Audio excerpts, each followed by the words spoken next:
안녕하세요. 저는 얼마 전에 이혼하고 홀로서기를 하게 된 30대 초반의 평범한 여성이에요.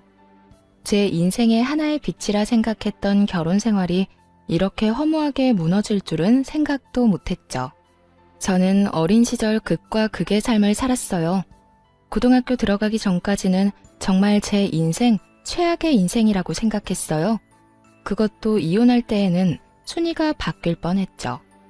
저의 성장 과정은 그리 순탄하지 않았어요.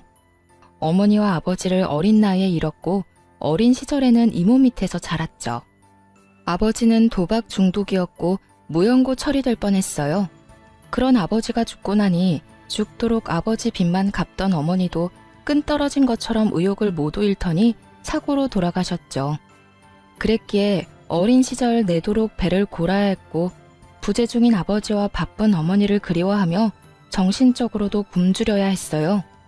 그래서 저는 평범한 사람과 결혼하고 싶었어요. 그리고 가정을 이루는 것이 꿈이 된 사람이었어요. 저에게도 평범한 삶이 가능하다는 것을 믿고 싶었거든요.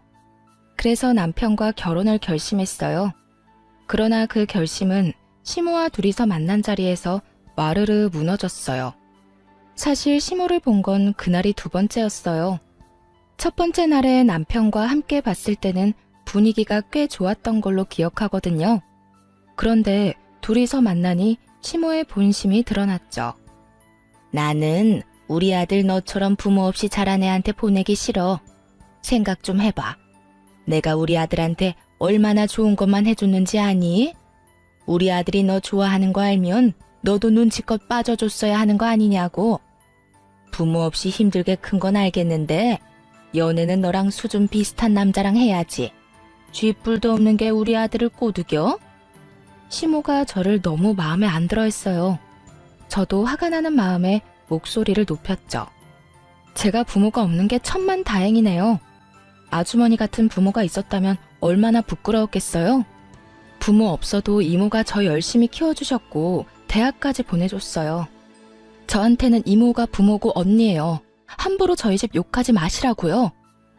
요 맹랑한 게 어디서 어른 보고 소리나 질러? 네가 이러니까 부모 없다고 사람들이 뭐라 하는 거지. 이래서 가정교육이 중요한 거고 이래서 부모 밑에서 사랑받고 크는 게 중요한 거야. 당장 우리 아들이랑 헤어져. 나는 너희 사이 인정 못한다. 저는 꽥 소리를 지르고 나와 남편과 한바탕 싸웠어요. 그렇게 헤어지려고 생각하던 중에 제가 임신을 했다는 걸 알아차렸어요. 저는 정상적인 가정을 가지고 싶었고 아이에게서 아빠를 빼앗고 싶은 마음은 없었어요. 그래서 남편에게 말했죠. 남편이 포기하면 헤어지고 혼자라도 키울 생각이었는데 남편은 좋다며 결혼을 하자고 하더군요. 그래서 저희는 결혼을 할 수 있었어요. 당연히 시모는 굉장히 싫어했어요. 당장 저더러 뭘 해올 수 있냐며 소리를 빽 지르더라고요. 저는 이 우울한 상황에서 이모와 상담을 했어요. 아이가 생겨 결혼하려는데 시모가 반대한다고 말이죠. 그런데 이모가 의외의 말을 하더라고요. 그 집 사람들 안 되겠네. 감히 우리 조카를 그런 식으로 취급하다니. 걱정하지 마. 이 이모가 다 해결해 줄게. 너 시집살이 편하게 할 수 있도록 말이지. 이모는 그렇게 말하고 저를 전폭적으로 지지해 줬어요. 특히 상견례를 할 때 나와서 시모를 꾹꾹 밟아줬죠. 이모는 온갖 명품을 휘감고 나와서는 시모에게 말했어요. 저희 조카가 참 착해요. 제가 결혼식 도와주겠다고 했는데도 매번 거절을 하니 제가 사돈께 직접 이야기하는 게 더 빠를 것 같더라고요. 결혼식 비용은 저희 쪽에서 다 해줄 거예요. 그렇지만 우리 쪽에는 가족도 없으니 예단 예물은 하지 않는 걸로 하고 대신 제가 신혼집을 제공할게요. 물론 제 조카 명의로요. 안에 들어가는 혼수도 저희 쪽에서 해결할게요. 그러니까 우리 조카 험한 일 시키지 말고 꽃길만 걷게 해주면 좋겠어요. 이모의 말에 시모가 깜짝 놀라더군요. 예단 예물이 없는 건 좀 섭섭했지만 결혼식 비용이며 집도 대준다니 듣고 있는 저도 놀랐거든요. 어머, 그렇게 해주시면 저희야 너무 좋죠. 예, 너는 여태껏 이렇게 좋은 이모가 있다는 걸 왜 숨겼니? 걱정하지 마세요. 저희가 꽃길만 걷도록 해줄 테니까. 당장 돈 들이지 않고 결혼을 끝낼 수 있다는 생각에 시모와 남편 입이 찢어지더군요. 하긴 좋은 게 좋은 거라고 남의 돈으로 할 수 있으면 기분이 좋을 수밖에 없지만 저는 솔직히 좀 가슴이 답답했어요. 이모 밑에서 크면서 언젠가는 이모에게 진 이 빚을 모두 갚고 가겠다고 생각했는데 그게 점점 더 멀어지고 빚만 더 생기는 기분이었거든요. 이모는 자력으로 성공한 사람이었어요. 건물도 가지고 있었고 가게도 하나 있었죠. 그렇지만 결혼을 하지 않았고 자식도 없었어요. 독신 귀족이라는 말이 딱 어울리는 사람이었죠. 제가 혼자가 됐을 때도 이모가 거둬줬는데 이모가 그때 저 붙잡고 울면서 여태 찾지 않아서 미안하다고 대성통곡을 했거든요. 저희 엄마가 할아버지 반대를 무릅쓰고 아버지와 결혼하는 바람에 사이가 단절됐었다고 하더라고요. 저희가 힘들었을 때 이모는 유학을 가 있었기도 하고요. 아무리 힘들어도 친정에 손 내밀지 못한 어머니였어요. 갚아도 줄지 않는 도박빚은 저에게 고스란히 내려왔는데 이모는 그것까지 싹 갚아줬죠. 그런 이모에게 이런 식으로 또 신세를 지는 건 너무 미안하고 면목 없는 일이었어요. 이모, 이렇게까지 안 도와줘도 되는데 너무 많이 해주잖아. 이럴 때마다 이모 얼굴 보기 어려워. 내가 너무 많은 빚을 지고 있어서. 그거 빚 아니야. 그렇게 생각하지 말라고 했잖아. 그것보다 저 사람들 너 부모 없다고 갈구는 사람들이야. 그리고 결혼하면서 기죽어서 가는 것만큼 불쌍한 게 없거든. 그리고 그 집은 내가 가지고 있던 그 아파트였으니까 너무 신경 쓰지 말고. 그거 네 이름으로 할 건데 절대로 네 시댁에서 공동명의니 명의 넘기는 일은 없도록 해. 고마워 이모. 그렇게 저는 남편과 결혼할 수 있었어요. 결혼식은 크고 화려했어요. 제가 원했던 작은 결혼식은 못하게 됐거든요. 결혼식 비용을 우리가 대겠다고 한 순간부터 시모와 남편은 더 화려하고 더 좋은 걸 하려고 이것저것 끼워 넣기 시작했고 결국 풍선처럼 뻥 띄워진 결혼식만 남았죠. 저보다 아마 생화꽃들이 더 많이 눈에 띄었을 거예요. 제가 다 낭비라는 것을 알고 있으니 아깝기는 했지만 시댁 식구들은 오히려 더 좋아하더군요. 솔직히 제 결혼식이라는 느낌보다는 시모의 환상이 가득 들어있는 결혼식이었죠. 그렇게 저와 남편의 신혼생활이 시작됐어요. 이모의 후광 효과 때문인지 시댁에서는 제게 신경 써주는 척했어요. 일도 많이 시키지도 않았죠. 순탄하게 흘러갈 거라 생각했던 결혼 생활에 먹구름이 들이운 건 명절 선물 때문이었어요. 저는 남편과 미리 선물을 사러 갔어요. 집에 친척이 많이 없다 보니 어떤 선물을 사야 할지 몰랐죠. 이모에게 물어봐도 모를 것 같아서 인터넷으로 어떤 선물이 좋을지 알아봤어요. 건강기능식품이나 과일, 용돈을 챙겨가더군요. 그래서 저도 과일 2박스와 건강기능식품을 샀어요. 그리고 용돈도 30만 원 정도 넣어 따로 가져갔죠. 저 딴에는 돈을 많이 쓴 편이었어요. 제가 버는 월급은 최저임금에 경력 인정돼서 20만 원 정도 더 받는 정도였거든요. 누가 봐도 박봉인 월급에 보너스도 없는 직장이니 제 딴에는 돈을 많이 쓴 편이었어요. 저는 워낙 힘들게 어린 시절을 보내서 돈이 넉넉한 이모와 지내면서도 돈을 아껴 썼거든요.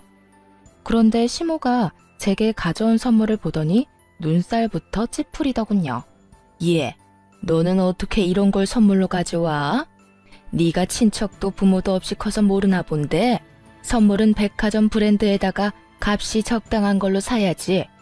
너 혹시 우리 무시하는 거니? 우리가 너한테 얼마나 잘해줬는데 이딴 허접한 걸 가져와? 시모 이야기를 들으니 화가 확 나더라고요. 선물을 사러 갔을 때 남편은 흥미도 없다가 돈 내야 할 땐 너무 비싸니 이모 선물은 싼 걸로 사자는 어이없는 말을 했었거든요. 인간이면 지금 결혼하고 집 얻어 살 수 있는 게 누구 덕인지 깨닫고 열심히 선물을 골랐어야 하는데 말이죠. 결국 이모 선물도 제가 책임져야 했고 시모 선물까지 제 책임이었어요. 결국 저는 시모에게 한마디 던졌어요. 어머님, 솔직히 너무하시네요. 저희 이번에 결혼 치르면서 돈 너무 많이 썼어요. 그리고 저희는 애까지 키우고 있고요. 저희가 무슨 돈이 있어서 비싼 걸 사요? 저 선물조차도 남편이 돈 내기 싫어해서 제가 거의 다 냈는데요. 50만 원을 가져가시고도 비싼 물건이 아니라고 하면 제 선에서는 더 이상 드릴 수 있는 게 없을 것 같네요. 다음부터는 이 사람한테 시켜서 사오도록 하세요. 제 말에 시모가 인상을 팍 쓰더군요. 아니, 그런 거면 미리 말을 해줬어야지. 그리고 너, 엄마가 그렇게 가르쳤어? 모름지기 선물은 크고 화려하게, 받는 사람이 즐겁고 행복하도록 하라고 했지.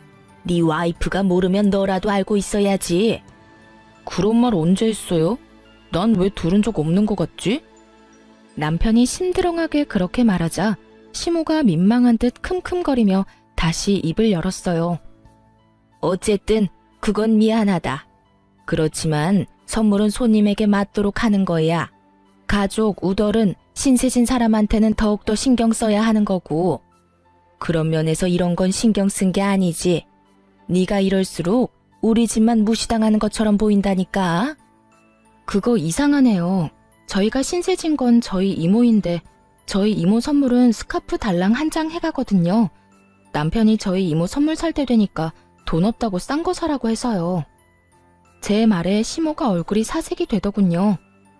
결혼식 때 아무것도 안 해주던 시댁에 백화점 명품 선물을 해주면 집 사주고 결혼식 비용 다 대준 저희 이모한테는 대체 뭘 선물해줘야 하죠? 제 말에 시모와 남편이 아무 말도 못하고 저만 쳐다보더군요. 하긴 아무것도 안 해주고 입만 털던 시댁에서 뭘 받고자 하는 것도 지금 부끄러울 일인데 집 사주고 혼수에 결혼식 비용까지 다 대준 우리 이모에게 얼마나 큰 걸 해줘야 할지 짐작도 안 가겠죠. 선물 마음에 안 드시면 그냥 반품할게요. 이모한테 10만 원도 안 되는 스카프 주면서 시댁에 50만 원 넘는 금액 쓰는 건 저도 좀 아니라고 생각했어요. 그냥 이거 다 이모 줘버리면 될 것 같네요. 저도 신세진 거 좀 갚는다 치고요. 별 문제 없는 거 맞죠? 이모가 들으면 어떻게 생각할지 궁금하네요. 집 도로 가져가신다고 하면 어쩌지? 사색이 된 두 사람이 아무 말도 없기에 내려놓았던 짐들을 고스란히 들어 밖으로 나왔어요. 그리고 차 트렁크에 실었죠. 그렇게 그날 시모와 남편은 제 눈치만 살살 살폈어요.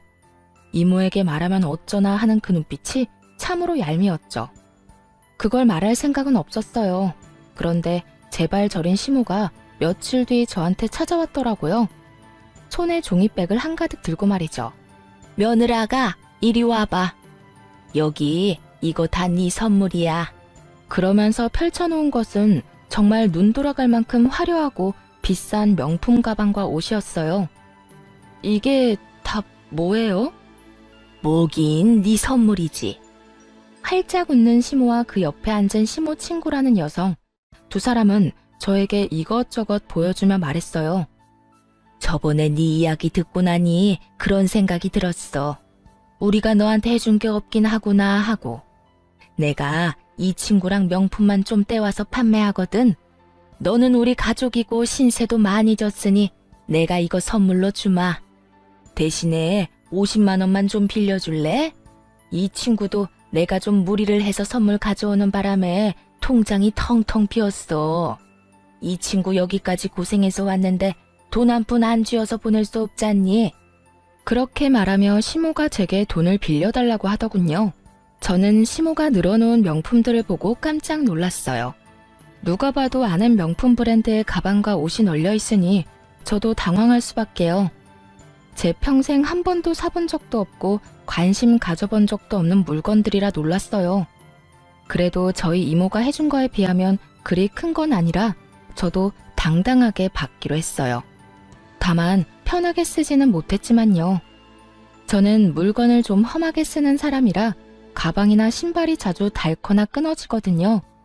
그래서 최대한 가성비가 좋은 걸 사서 쓰는데 비싼 걸 쓰려니 마음이 불편해 못 쓰겠더라고요. 그래서 받은 물건들은 종이봉투째 고스란히 옷장에 모셔놨어요. 그 뒤로도 시모는 종종 우리 집에 친구분과 들러 가방이나 옷, 신발 같은 걸 주고 갔어요. 그리고 똑같이 돈도 빌려갔고요. 저는 그걸 시모의 화해 제스처로 받아들이기로 했어요. 저한테 미안하고 이모에게 볼 낯이 없으니 이런 비싼 걸 저한테 선물해주는가 보다 싶었죠. 그래서 기분이 꽤 좋았어요. 그런데 그 기분은 결혼한 지 5년도 채 안 돼서 산산조각 났어요. 이야기의 발단은 저의 퇴사 소식이었죠. 여보, 나 회사 퇴사하고 다른 거 하고 싶은데 괜찮을까? 저는 당시의 회사 생활에 큰 회의감을 느끼고 있었어요. 쥐꼬리만한 월급에 적성도 맞지 않는 일까지 이모에게서 독립하겠다는 조급함 때문에 들어간 첫 직장이 저와 전혀 맞지 않았거든요. 그럼 나와서 뭐 하려고? 생각해둔 건 있어? 당연히 있지. 나 사실 1년 전부터 내일 공부하고 있었어. 더 일찍 시작하려고 했는데 애가 있어서 늦게 시작했지만 그래도 재미있고 적성에도 잘 맞는 것 같아서. 어떻게 할까? 그래, 그럼 해봐. 재미있겠네. 근데 너 퇴사하면 퇴직금 나오는 거야? 응, 당연히 퇴직금 나오지. 그래? 그럼 열심히 해봐. 우리 엄마도 그런 거 좋아하니까 환심사기 딱 좋을걸? 시모는 비싼 물건을 취급하는 사람이라 그런지 몸에 걸치거나 화장하는 것에 예민했거든요. 비싼 화장품, 비싼 옷, 그리고 화려한 네일까지. 저는 여전히 어색했던 시모와의 관계를 돌릴 수 있는 네일 가게를 열 생각으로 하루하루가 즐거웠어요. 사직서를 쓴 뒤로는 가게 운영에 대한 것도 공부를 틈틈이 했고요. 물론 솜씨가 좋다면 손님이 따르겠지만 가게를 운영하는 것도 중요한 요소라고 생각했거든요. 희망만 믿고 시작하기에 창업은 미래가 불투명하니까요. 그렇게 바쁘게 지내는데 남편도 덩달아 바쁘더군요. 남편의 출장이 잡혔거든요. 6박 7일 동안 자리를 비워야 하니 짐 챙길 것이 많았겠죠. 그런데 하나부터 열까지 다 새로 사는 거예요. 집에 있는데 디자인이 예쁘지 않고 오래됐다는 이유로 신상에 비싼 것만 사니 당황스럽더라고요. 게다가 출장 때 필요한 건지 평소에 필요한 건지 옷과 운동화도 사드리고요. 저 마지막 퇴사하는 날까지 남편은 열심히 돈을 썼어요. 퇴근하고 집에 돌아오면 남편 택배가 쌓여있는 건 거의 매일 보는 일상과도 같았어요. 여보, 무슨 물건을 이렇게 많이 사? 6박 7일이 아니라 한 달 가는 거야? 그리고 하나만 사면 될 걸 뭐하러 여러 개를 사? 남편의 구매 목록은 특이했어요. 미니 선풍기도 팔토시도 목 선풍기도 모두 4개씩 사더군요. 남편이 태연스레 이유를 설명해줬어요. 같이 가는 팀원들이 모두 4명이거든. 이번에 내가 총무 맡게 돼서 준비물까지 싹 다 준비하게 됐어. 그렇게 말하니 자기 돈이 아니라서 열심히 썼구나 싶었어요. 자기 돈으로 낭비하는 것도 아니니 더 이상 별말 하지는 않았어요. 그렇게 남편이 여행을 떠나고 저는 본격적으로 가게를 차리기 위해 준비를 시작했어요. 괜찮은 상가도 둘러보고 상권도 보면서 시간을 보냈죠. 그리고 7일이 지나고 남편이 돌아왔어요. 오랜만에 집에 온 남편을 위해서 맛있는 음식을 만들어 기다리고 있었던 저였지만 남편은 그런 저를 두고 미안해하며 나갔어요. 약속이 생겼다며 캐리어도 가져온 그대로 놔두고 말이죠. 한숨을 쉬고 캐리어라도 정리해줘야겠다 싶었어요. 비밀번호야. 남편이 항상 쓰던 비밀번호가 있어서 그걸 눌러 캐리어를 열었죠. 그런데 그 안에 들어있는 물건들 중에 명백하게 출장과 관계가 없는 것들이 있었어요. 외국 돈, 그리고 여행 일정표요. 일을 하러 갔다는 출장이었어요. 만약 여행 일정이 있더라도 하루 이틀이었을 거예요. 그런데 그 일정표에 적힌 모든 게 관광 일정이더군요. 아침밥 먹고 저녁밥 먹을 때까지 모조리 관광이었어요. 처음에는 남편이 바람을 피나 생각했어요. 그렇잖아요. 6박 7일 외국 여행 떠나는데 저한테 숨길 이유가 뭐죠? 그런데 이상한 게 있었어요.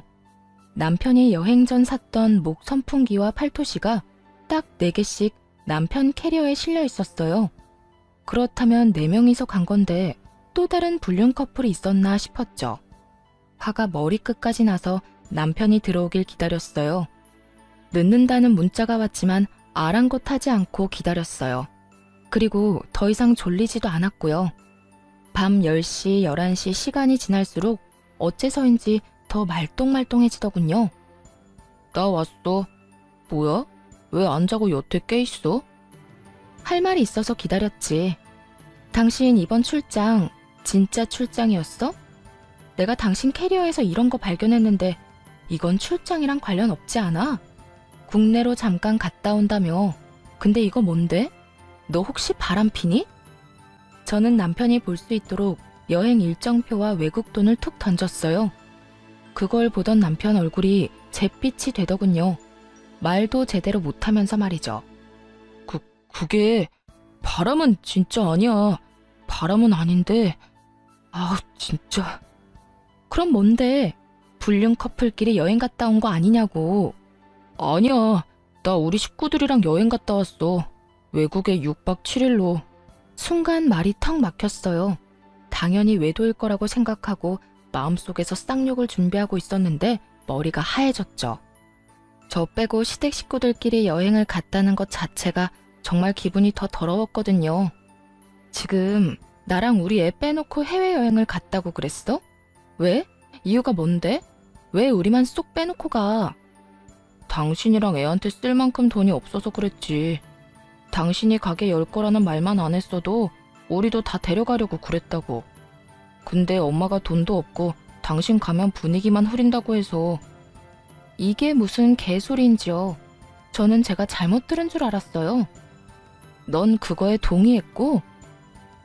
그럼 어떡해. 나도 유럽 한번 가보고 싶었는데 이 기회에 못 가면 손해잖아.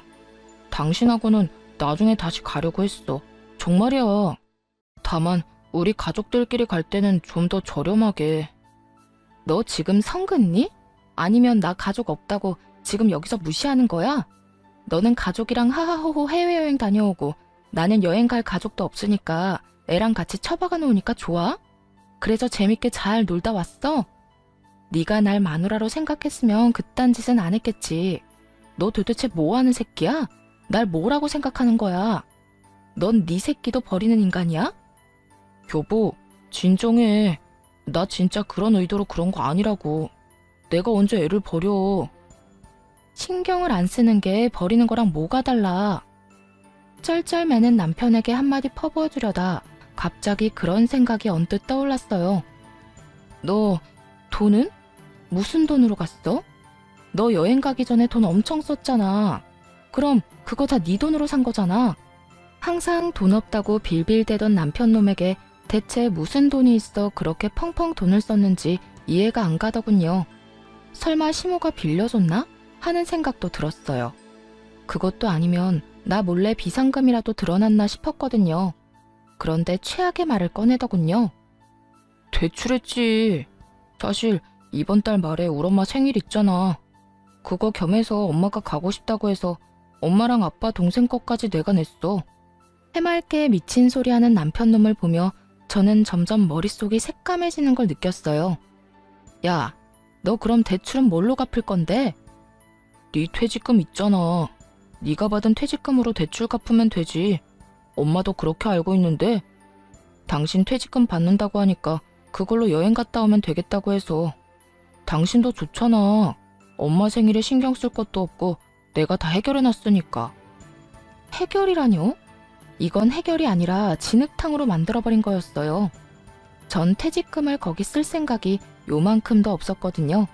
아니, 생각조차 없었죠. 그건 제 가게에 들어갈 자본이었어요.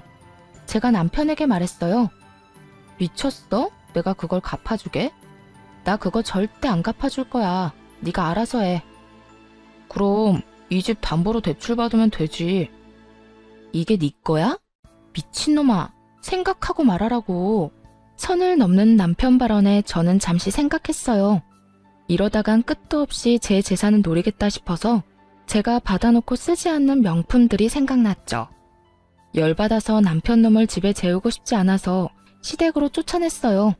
그리고 다음날 오전에 전당포가 문 여는 시간에 맞춰 제가 시모에게 받은 명품들을 모조리 들고 갔어요. 그리고 그걸 맡기고 대출을 받으려고 했어요. 솔직히 팔아버릴 생각으로 맡기려고 했거든요. 그런데 전당포에서 저를 한심한 눈으로 보더니 이상한 말을 하더라고요. 아가씨, 이거 다 가짜예요, 짝퉁. 이런 거 가져와서 맡기면 안 되지. 아무리 그래도 상도덕이 있는데. 네?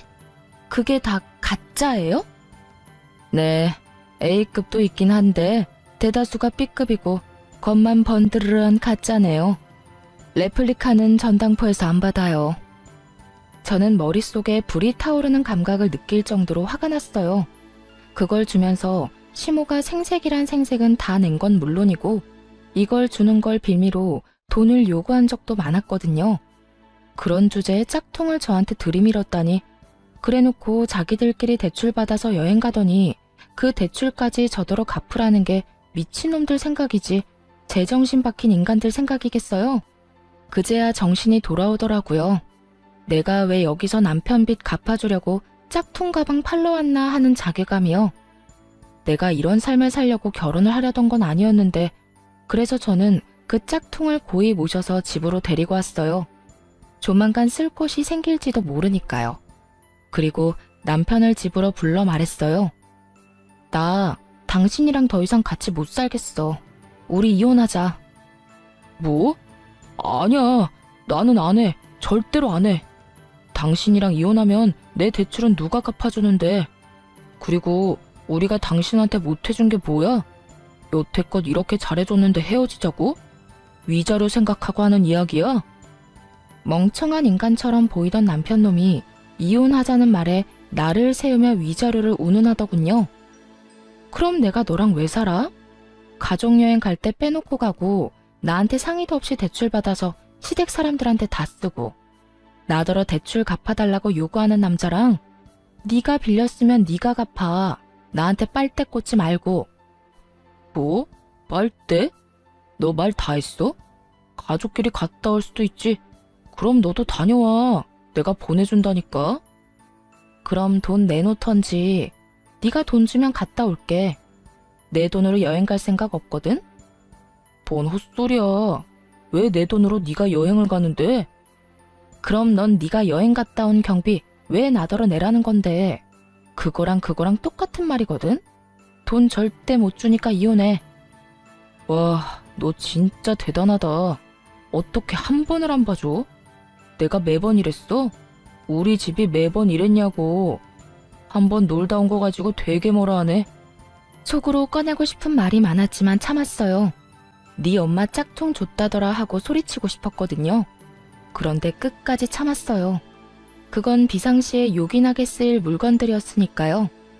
제가 한치의 물러섬도 없이 이혼을 요구하고 그 다음날 이혼 서류를 가져와 건네자 남편이 슬슬 당황하기 시작했어요. 제가 한 말이 그냥 홧김에 한 말인 줄 알았나 보더라고요.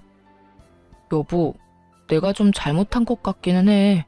그치만 이건 좀 너무하지. 아무리 그래도 이혼이라니. 우리가 얼마나 어렵게 결혼했는데 안 그래?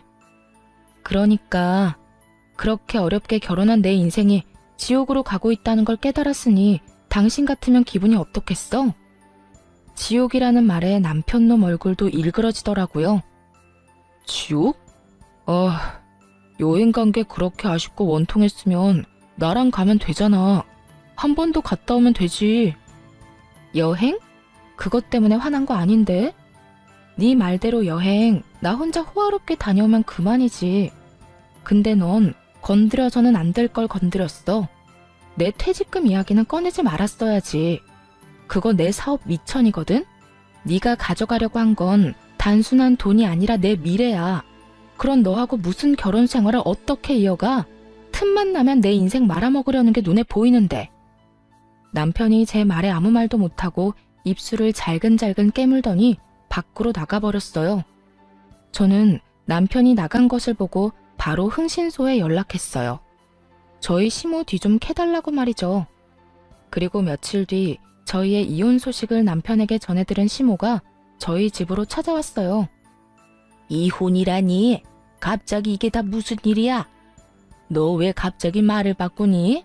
이 결혼 네가 원해서 하자고 한 거야. 그런데 이렇게 쉽게 뒤집는다고? 결혼이 장난인 줄 알아? 장난이 아니니까 이혼하자는 거예요. 넷이서 룰루랄라 외국 여행 갔다 오셨죠? 그런데 당신 아들이 나한테 뭐라고 한지 알아요? 내 퇴직금으로 당신들 여행 경비 대출 받은 거 나더러 갚아달라고 했어요. 내가 왜요? 내가 그 여행에 1분도 함께하지 않았는데 내가 왜 그딴 호구짓 하고 있어야 하냐고요.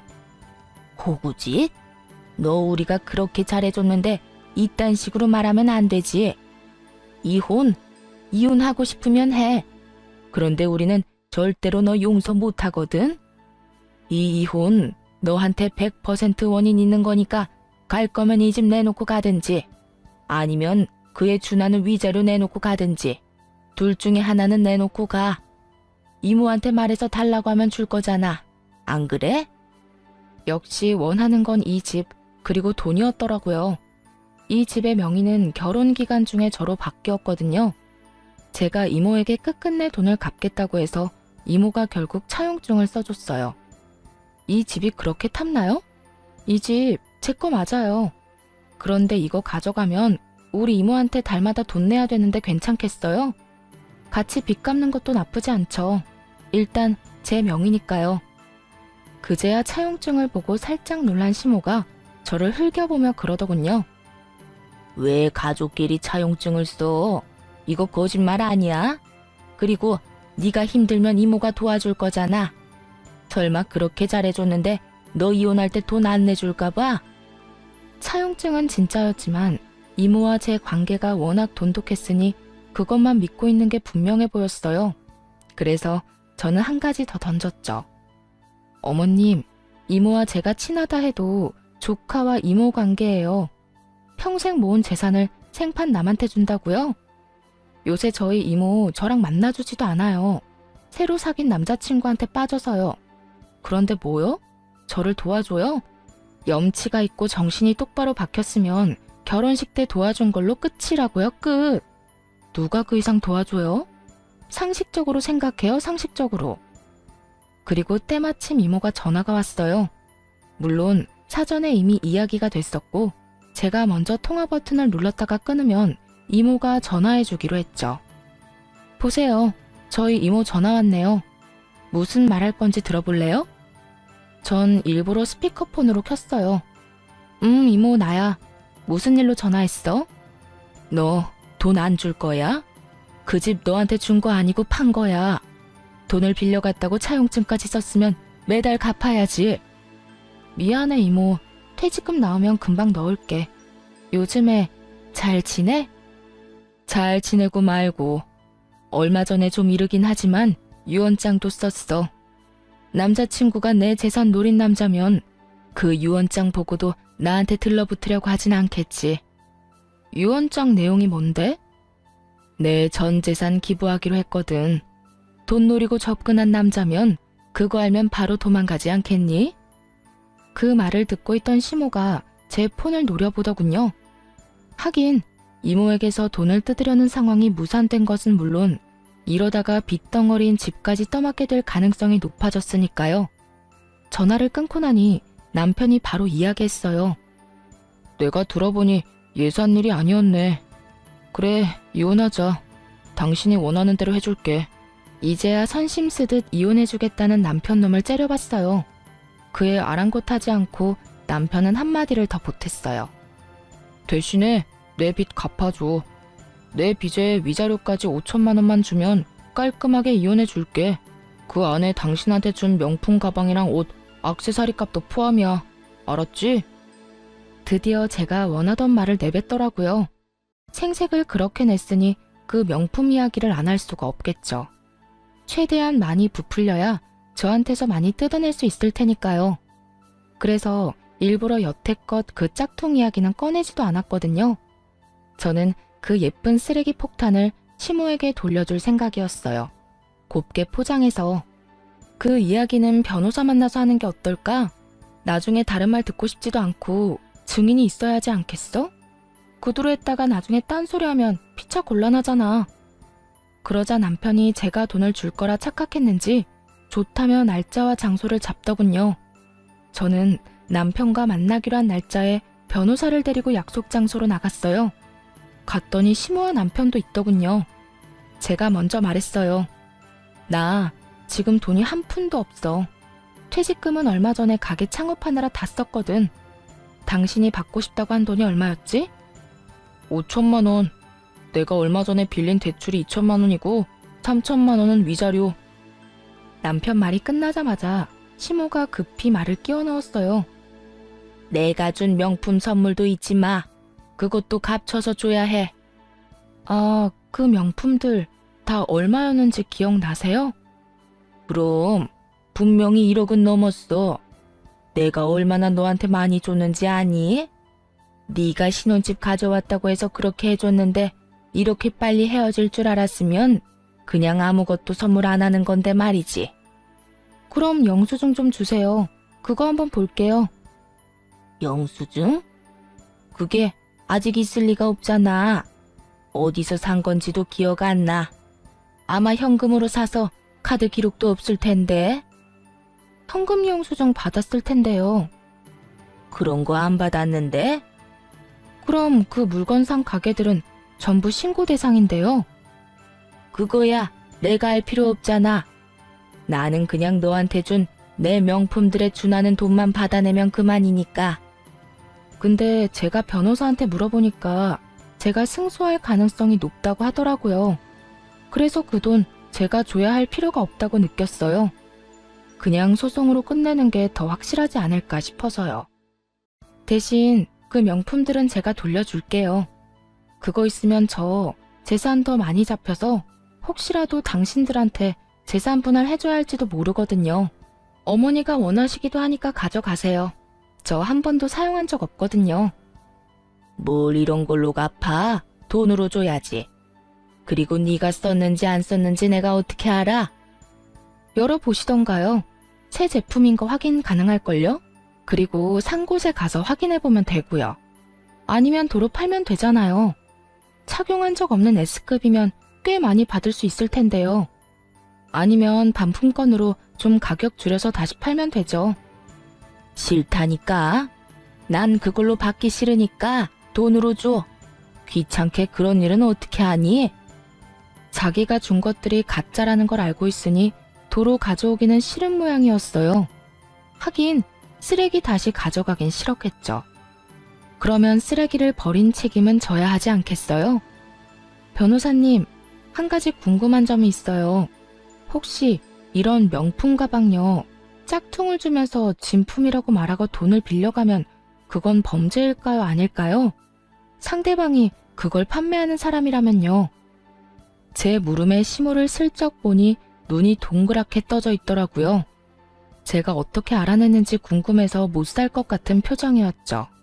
남편에게 이혼 이야기했을 때 흥신소통해서 시모 뒤를 좀 캤거든요.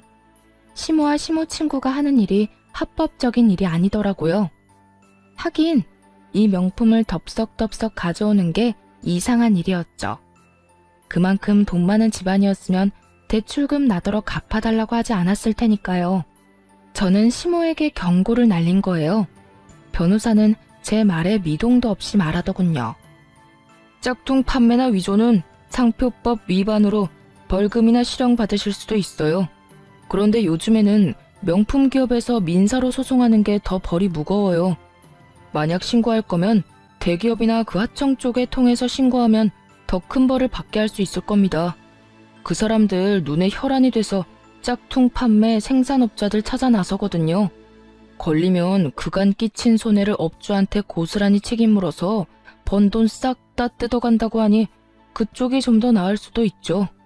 그리고 그 물건을 담보로 돈을 빌려주신 거라면. 더 이상 이야기를 듣다 못한 시모가 자리에서 일어섰어요. 예, 그냥 깨끗이 이혼해줘. 돈 받고 말고 할 게 뭐 있니? 그냥 헤어지고 이 물건들도 내가 다시 다 가지고 가마. 그리고 네가 나한테 빌려준 돈은 내가 다시 돌려주마. 그러니 이제 여기서 그만하자. 밥줄 끊길까봐 똥줄이 탄 모양이었어요. 그렇게 해주시면 저야 좋죠. 이 가방들 도로 가져가서 빚 갚는 데 쓰면 되겠네. 그치? 제 말에 시모가 저를 슬쩍 째려보더니 물건을 주섬주섬 챙겨 밖으로 나갔고 상황을 이해 못한 남편도 시모를 따라 쫄래쫄래 나가더군요. 그렇게 저희는 이혼을 했어요. 아직 어린 아이는 당연히 제가 맡게 됐어요. 마누라 자식 놔두고 자기 가족들끼리만 몰래 여행 가는 놈한테 애를 맡길 수 없죠. 게다가 어려서 엄마가 필요한 나이라 그렇게 된 거고요. 이혼 과정은 정말 더럽고 화나는 일 투성이었지만 이혼이 끝나고 나니 다르더군요.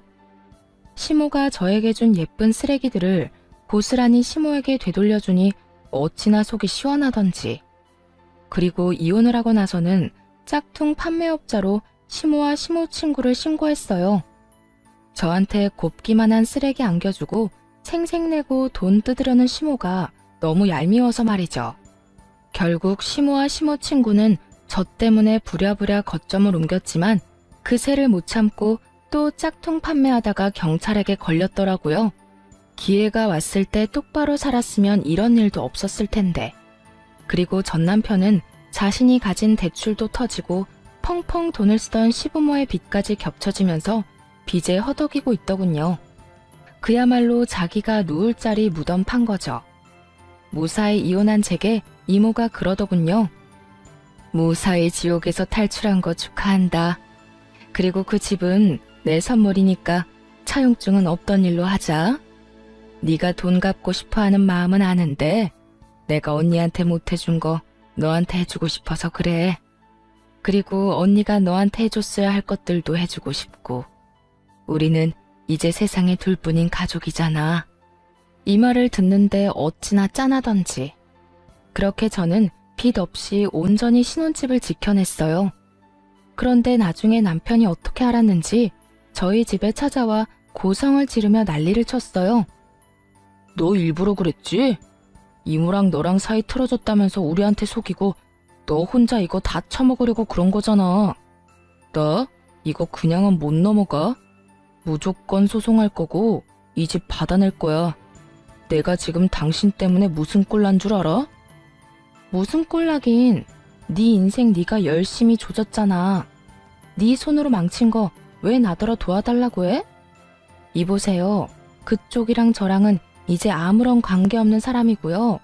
내가 가진 건 이제 더 이상 그쪽이 넘볼 수 있는 게 아니에요. 그리고 소송? 해봐. 이거 소송해서 누가 이기나. 네가 변호사 비용 다 대고 나가 떨어질 게 분명한데 해! 하고 싶으면. 네가 속인 거잖아. 그 집 받을 거라고 약속되어 있었고 이모랑 관계 틀어졌다는 것도 다 거짓말이었고 그러면 이혼 자체가 무효인 거 아니냐고. 정신 똑바로 차리고 들어. 너 이혼할 때 이혼 사유가 이 집이었어? 아니지. 나는 네가 맘대로 돈 빌리고 나한테 그거 갚아달라고 떼쓰고 나를 너희 가족 안에서 철저히 무시한 걸로 이혼하자고 했어. 그 이유만으로도 이혼 확정 사유는 차고 넘쳐. 그런데 이 집을 이유로 혼인 무효를 걸겠다? 너 특유 재산이라는 거 모르지? 그걸 알면 네가 여기 와서 이런 뻘짓하고 있지는 않겠지. 넌 내 재산 단 하나도 못 건드려. 죽었다 깨어나도 너한테 줄 거 없으니까 거지처럼 여기서 구걸하고 있지 말고 이제 그만 꺼져. 야, 진짜 1억이야? 너 나 좋아했잖아. 우리 사랑해서 아이까지 낳으며 알콩달콩 살았잖아. 그런데 네가 어떻게 나한테 이래? 이럴 거면 결혼을 왜 하자고 했어? 그 말을 듣는데 이성이 뚝 끊어지는 소리가 들리더군요. 잘 살아보려고 했는데 초친 건 너랑 너희 엄마잖아. 결혼하기 전에 너희 엄마가 나 몰래 만나자고 해서 무슨 소리 했는지 모르지? 넌 좋은 것만 가져서 내가 그걸 줄 수 있겠냐고 따지더라. 그때 걸렀어야 했는데 내가 너무 세상 물정 몰랐지. 차라리 애를 혼자 키우는 게 나을 줄은. 우리 엄마도 너한테 잘해주려고 했어. 네가 너무 예민한 거라고. 나는 너 절대 용서 못해. 엄마 신고한 것도 너잖아. 잘해주기는?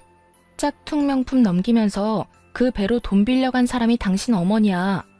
그리고 나 빼놓고 여행 가자고 한 사람도 너희 어머니겠지. 네가 생각이 있었다면, 나를 정말로 생각하는 마음이 있었다면 나 빼놓고 여행 갔겠니? 부모님만 보내고 나랑 따로 가자고 해야 하는 게 맞는 거 아니냐? 상식적으로 왕따 시켜놓고 내가 너 잘 챙겼잖아 하면 누가 믿어주기는 해? 그리고 대출받아 놀러간 거 나더러 갚으라고 하는 부분이 정말 최악 중에 최악이었지. 용서? 하지 마. 나도 너 용서할 생각 없으니까 하지 말라고. 네가 뭔데 나를 용서한다 만다야? 아, 진짜 이렇게까지 해야 됐어? 그렇게까지 안 했으면 너랑 네 어머니가 내 뒤통수 때리고 버렸겠지. 그 많은 빚은 왜 그렇게 끌어다 쓴 거야? 도대체 뭘 믿고 그런 대담한 짓 했는지 알 수가 없어. 그래놓고 그 짓에 대한 책임은 내가 왜 져야 하는데? 나도 왜 이렇게 됐는지 모르겠다고. 당신한테 돈이 있잖아. 당신 이모 어차피 핏줄이 너뿐이라며. 그러면 그 사람 죽을 때 그거 다 당신 재산 되는데 그것 때문에 엄마가 많이 빌려 쓴 것 같더라고. 결국은 모든 게 돈이었어요. 참 뻔뻔한 거지 멍청한 건지. 이모가 만에 하나 재산을 물려주더라도 그건 제 몫이죠. 그런 저를 이렇게 괴롭게 만들어 놓고 제가 그 돈을 뱉어놓을 거라는 생각은 무슨 머리로 한 건지 모르겠어요. 가짜 명품으로 구슬릴 생각이었는데 그것도 참 웃긴 일이었고요. 너랑 너희 가족은 내가 돈으로 보였겠네. 그러니까 앞으로 나 찾지 마. 내 인생에서 너 볼 일은 오늘로 끝났으니까. 아무 말도 못하고 돌아간 전 남편 놈을 보며 진짜 더 열받았던 건 우리 아이에 대한 이야기가 조금도 나오지 않았다는 점이었어요. 이제라도 애 걸고 넘어지면 곤란하니 저도 대화할 때 최대한 아이 이야기는 하지 않았지만 그래도 짜증나는 건 어쩔 수 없더라고요. 지 엄마는 그렇게 챙기면서 저랑 아이는 생각도 안 하다니. 참 이기적이고 못된 전 남편이다 싶어요. 나중에 들리는 소문에는 빚이 너무 많아져서 월급으로 갚지를 못해서 일을 그만뒀다고 하더라고요. 그만두면서 나온 퇴직금으로 그 빚 어느 정도 갚고 나머지는 택배 알바하면서 갚고 있다는 말 들었어요. 시모와 남편이 빚을 지게 된 원인은 제가 가진 집과 이모의 재력 때문이었더라고요. 그게 언젠가는 제 소유가 된다고 착각을 했는지 아주 흥청망청 써댔더라고요. 저는 아이와 둘이서 잘 지내고 있어요. 새로운 네일샵은 이모네 건물 1층에 열게 됐고 결국은 또 이모의 도움을 받게 됐어요. 저도 이모처럼 앞으로는 혼자 살 생각이에요. 아이도 있겠다. 차라리 남편 없이 혼자 사는 편이 마음이라도 편할 것 같더라고요. 글을 쓰다 보니 길어졌네요. 긴 글 읽어주셔서 감사합니다.